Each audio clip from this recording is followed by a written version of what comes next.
All right, Jeremy here, Jeeps Unlimited, partsbreakers.com. It has been an absolute chaotic last couple days. My little guy's sick. I just got back from East Coast, and I am way behind on inventory, as well as checking vehicles in. We usually put them right up on the website under parting out. I was a little reluctant to part this one when I got it because it's pretty clean. It's got no rust on it. It does have a little damage right there on the tub, which is fairly easy to fix that, and usually people don't mind fixing a little body damage if they can avoid the rust. So I haven't quite priced this tub yet, and I'll do that as soon as I'm done with this video, because in all honesty, this video is an absolute first time that I've actually really looked at this Jeep, so that will allow me to assess it and give it a fair and honest price as far as the tub goes, and then as well as the frame, and then all the little parts on it, we will just price accordingly. So obviously it's got doors and top. We're going to get a lot of views on that, I'm sure, and the rest of the Jeep looks beautiful. It's got really low miles. It's an early one, so it's going to have a good 4.2. This Jeep was driven about 100 miles back, so that's pretty substantial when it comes to validating not only the engine, but the transmission, transfer case, axles, all that, yada yada. So keep that in mind if you are looking for mechanical parts, such as a good running 4.2. Those have gotten really hard to get. This one's got and on top of that, I think it's got like 120K on it. Let's take a look at that first. Yep, 125. So and this came from the original owner. It was the original owner's grandson, which always a little unfortunate when I see the grandsons get them or the sons get them and they part ways with them, because we really go after the Jeeps that are kind of abandoned, not necessarily that were somewhat sentimental, or you hope they're somewhat sentimental to somebody.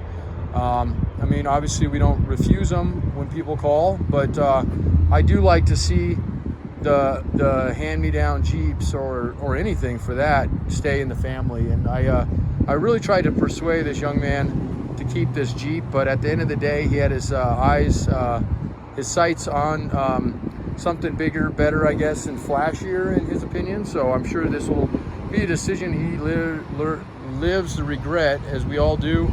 There's always that vehicle we all have, so I'm not going to blab about that, but it is something that I do take very serious when people are selling these and whatnot. So we did spend a little bit more on these Jeep, or on all of our Jeeps, but this one in particular, because of that, and because it is low miles and it did run and drive. And as you can see, there's no major accidents or anything like that. And that damage that you've seen on that cow, I suspected that he probably bumped a tree, and I was wrong. It was a pole. He slid into a pole on a little ice. So I was close, but that's exactly the damage that would cause. And I'll get up close and personal to that, so you can see it if you were here in person. The rest of the cow is beautiful. The windshield frame looks great. The doors are excellent shape. Those paddle handle doors are getting really hard to find, specifically these early ones, because they're the wing window that opens. There's two style of these doors.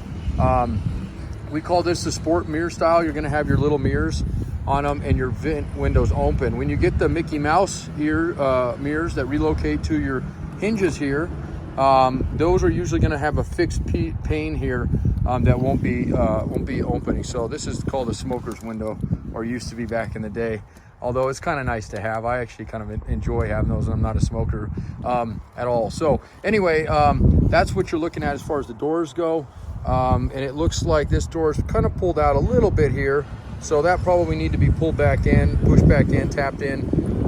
These aren't welded in place, but I always say it's good to do that, because they are prone to cracking here over time. So this might be something here, and this is another area they don't really weld, but I would also put, if you're a good welder or know somebody is, I wouldn't do a crummy job, because these are clean doors. Now the other question is, can I put the Mickey Mouse style mirrors, as again we call them, those are the ones that kind of come out and up on these doors? And the answer is yes, you can. There's two ways to go about it, but I want to make sure you understand that if you do that, you are going to have holes here. So if you're going to be painting these, it's not going to be a big deal, but these are going to have some holes, so you'll want to fill that in. and get rid of that. Otherwise, they kind of look a little ugly, I think. But if you do go to that, the other two ways to go about it would be, one would be to swap the hinges out for the other style hinges, which they are a completely different hinge, and there is some adaptability there that you have to overcome. The easiest way to do it is, because these holes, everybody thinks that these holes are what holds the mirror, and that's not the case. The hinges that come provisioned for the mirrors, excuse me, I'm sorry, the camera, I'm not holding it very well, but the ones that do provision for the mirrors are a tapped hole that's here, so you can easily do that. And if you have the mirror or need the mirror, we can provide that. But if you need that, that's your template. So you just get it squared up and then tap that in, and then have the body work done, or you do the body work to fill that in, or don't. That's up to you, and go from there. The hard top's clean. There's no cracks in it that I'm aware of. It might have a couple. Oh, look, I said that, and it's got a surface one here. I'll look inside and make sure. Let's focus there. Focus. Okay. That it's not through and through, but that will want a little body work, and it's not all the way in, so this probably got brushed up against something again when they were wheeling. So this will be discounted, and then the seal, the outer seal, you can see it missing here. We can order either of those. The tint is peeling on this top. I would consider this a B grade. It's got a couple chips in the bottom down here from when they stored these on concrete. People aren't putting wood underneath them. They get a little chipped up. The back glass, once again, you got your tint kind of goofed up. I'd get that off of there. It's probably just peel and stick tint, so easy to remove. The back trim piece looks good. Got a couple little scuffs on it here and there, but nothing major. The rest of that top looks real clean. Again, the tint's crap on it, so I'd get that off of there. So a B grade top, something like this. And this pricing is always changing, especially as these YJs get so hard to get. But probably in the $850 to $1,000 range on a top like that, maybe 12 depending on the time of year. We're going into our summer season, so these are always, that's probably pretty fair for the and you can see that pin kind of driving itself out, so that will need to be pushed back in as well. But you know, going into winter, you can top like this $1,200–1,300 pretty easily. Summer's the best time to buy a top. And doors just hold a premium in general, especially non-rusty doors. So there's no rust on these doors, top or bottom. The panels are in decent shape. This is a crack, okay? And it's common. You're gonna see this on almost all doors, even up to TJ doors do this. And you start, that one's got a little one coming up there, but not a big deal, but definitely something that if you don't, depends. If you treat this door nicely, meaning you're not slamming it or not letting the wind slam it, this won't spread. But if you're rough on your doors or you let the wind grab them, this is going to continue to grow and eventually crack all the way down to about here. They stop eventually, but they flex then, and then everything else goes to crap. So get that fixed if you're going to go after those. And we don't discount for this. This is the one thing on doors that I don't knock off much. They're knocked off like $75 for this, because it's on every single set of doors that I've ever got in, unless somebody's repaired them. So we do knock off if there's rust here, which this one isn't, if there's rust in the bottom, which again this one isn't, if they're dinged up, which these ones aren't, and so forth. So this will be knocked down a little bit, and right now the doors, so this set of doors like that are going to run about $1,350 is what we'll put those at, give or take. So if a top is involved, sometimes we do a little bit better. Typically, like doors that are just immaculate, again, time of year, $1,300 to $1,500 pretty easily. So, and again, you can't hold us to that because prices on doors fluctuate, but I just want to give you a general idea if you catch this video and kind of trying to hunt. If you've just bought a Jeep and you don't have those items, kind of trying to figure out budget-wise what it's going to cost you, that's probably about accurate, at least as far as dealers go. And I would even say the private market is latched onto that. Half doors are kind of fluctuating in price all the time, and those run anywhere from, in good sets I'm talking about, anywhere from $650 up to $1,000 depending on who you're buying them from. So as far as retail goes, and we do trades, partial trades. I don't have pricing on what we're paying right now for that stuff, but you can always call us. That 303-666 number 9020. Okay, so without further ado, I'm going to get a little bit more in depth on this guy. Let's pop the hood. There's some cool things on this Jeep. One thing you're going to notice right here, if you're familiar with Jeeps, it's got a condenser up front, which means that it's got AC, which is very, very hard to get when it comes to a 4.2, specifically the brackets. So this one's got a very unique one, And the reason it's unique is because it's a V-belt AC unit. This AC unit is worth a decent amount, and partly because this can be easily adapted, bolt-on meaning, to a CJ7, CJ5, anything with a 4.2 V-belt. Typically when we sell these, there are a few other brackets required, because when you put AC on them, it makes other brackets configuration change slightly. So don't think sometimes you can just get away with throwing AC and you're good to go. Sometimes you have to change a few things over. And already you can tell that alternator is going to have to be probably flipped from where yours is. I don't believe the power steering brackets change from the AC to the non, but I know for sure the rest of them do. This was a non-smog Jeep original. You can tell that because it doesn't have an extra V. Would have an extra V-belt groove there on that pulley, that water pump pulley, which it does not. So so this entire AC kit will be available, and the pricing will be available for someone. We always, if you call us before we list it, you're always going to get a better deal than if it's listed. It's just the way we sell things. It takes us a lot of time and effort to go through and dismantle things properly, photo them, and then inventory them. So we always, if you hear me say pre-dismantle price, that's a good sign. Grab those things because you're going to save a little bit on it. We don't discount our parts very often, so take what you can get when you can get it, okay? The rest of this, it does have power steering, so that's going to be another conversion kit. A lot of these YJs did not have power steering, and some of these can be used for, some parts can be used on CJs to convert those power steering as well. As you can tell, it has got a harness issue, so that harness is not going to be any good to us. That's a bummer because these 4.2 harnesses are getting hard to get. And it might be something simple we can look at a little closer and might maybe be able to discount that harness just because we know it runs. But it does look like a mess, at least at the point of view I'm looking at there. That bracket right there is an air filter for your original. That's got, looks like a Weber carb on it, so that's a nice carb. But that little bracket right there for the original one, those are hot. I'm sure that won't last but a day out here. Everything else looks pretty good under here. Again, low mileage motor, so got its normal oil leaks, pretty expected, especially the valve cover. So it looks like it's never been resealed, and that's definitely something that needs to be done on these periodically. So, and it's got the power brakes, which is common on YJs. You don't see it as common on a CJ. Okay, so that takes care of the engine compartment. You already seen the interior somewhat. Again, you got your damage on your tub here and here. That looks like the only damage that I've seen so far on the tub. It's got a column in it. This is going to be a parts column. So if you're looking to save some money on a tilt automatic column, this is a good opportunity. We'll make sure it still works, but I know that the bearing that goes bad in these is nice and tight. You can't use this for a manual, but that will be available, and probably half of what we normally get, which is a substantial amount on these tilt columns. So it does have the full lower AC, and that's going to be part of that AC kit. Okay, so if you're putting AC on a CJ or a YJ, that's the kit you want, at least for the V-belt system. This is the same for a non-V-belt as far as interior stuff, but not the outside. Okay, and let's see, windshield frame looks to be good, so that will be available. I think that's the only one we have at the moment.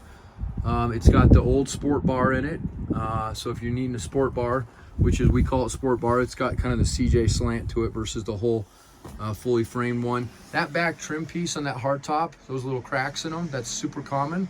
That's still in good shape, and we can reorder those for you, but they do tend to crack, so I would use that one up before I get a replacement. The seat, the driver's seat is done. Whoever got in and out of this the last couple times was pushing their weight mass in it, and that kills those seats. The passenger looks okay other than a little tear there. And they're the fixed seats, they don't tilt. They tilt right from the floor, but they don't recline. The floor in this thing looks absolutely beautiful.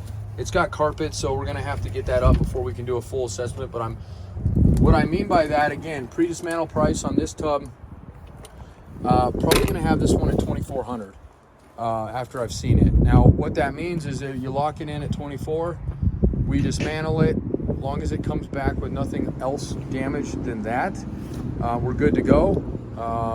You've paid a deposit, that deposit goes to the balance, and we collect balance and get it crated, or I bring it out depending on when I'm coming out next. If I get in there and I find something that I couldn't see in an area that I can't see right now, is going to be behind the roll bar. Nothing indicates that it's going to be an issue on this Jeep, but if it were an issue, we have a couple options. We either refund it, the deposit, so there's really no risk on your part if there's something comes out worse than you're expecting. We can transfer it into another tub if one's available. At the moment, I think I only have one other YJ tub, and it might be pending, so it's not, no cash down on it yet, but so it's out there, but just keep that in mind. They do go quick. And then the third option would be to discount the tub for the damage we found. We both agree upon what we think it's going to cost, that added repair, and settle up on it at that point. Okay, so that's usually what happens with YJs. We won't dismantle this tub at all for any reason until we have money down on it, and that's the way all of our vehicles are. The reason you see some tubs listed is because we bought those as parts Jeeps and they were already fairly dismantled. We just finished them off. So in that case, we would. But a full teardown does take some time, and we're extremely busy. This is our busy time of year. So we always have money down on things we're working on. That's just the way I've always done it. It's the way it's worked out well for us and customers. So, okay. The frame, from what I can tell, looks great. I am going to get down on the mud here just to show you.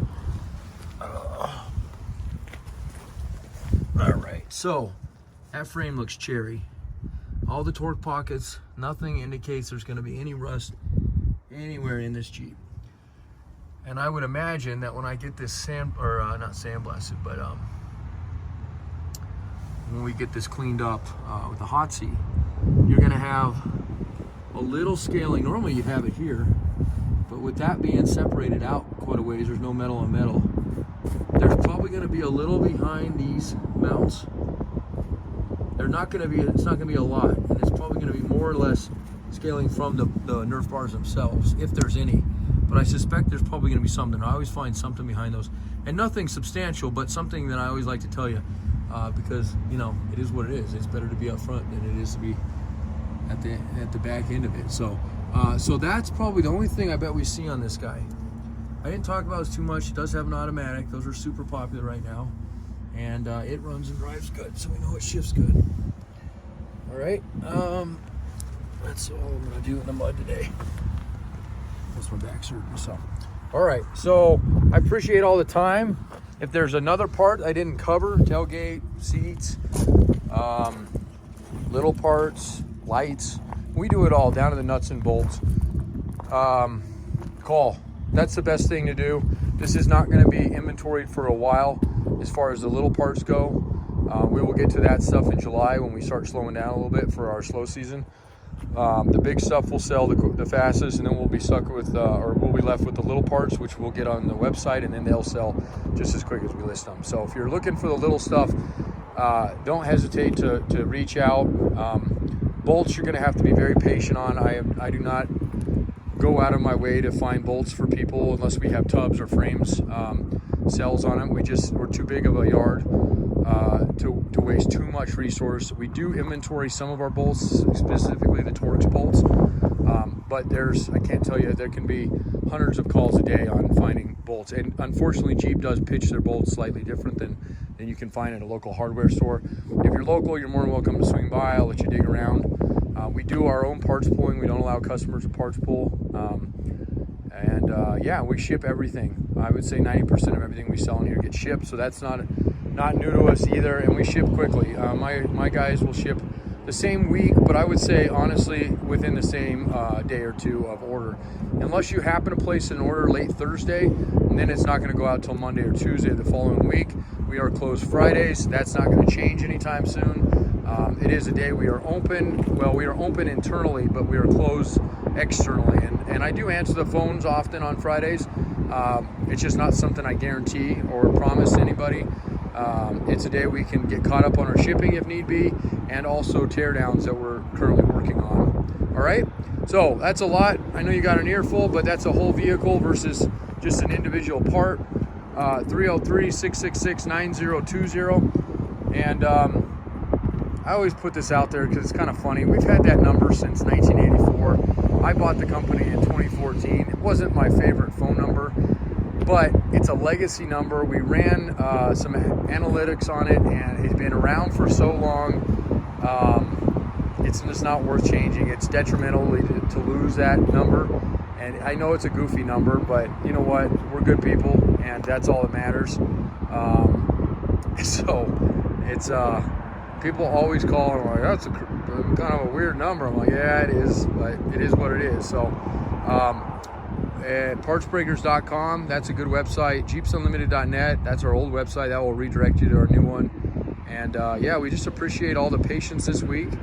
Like I said, my little guy is super sick right now, so I've only been working 2 or 3 hours today, and yesterday I was almost off all day. And it's really hard because I just got back from the East Coast, where I have a ton of people that have been waiting for me already, and I've just had to put them off again. So I'm doing what I can today, and I'll continue doing that the rest of the week. And if you need anything, please give me a holler.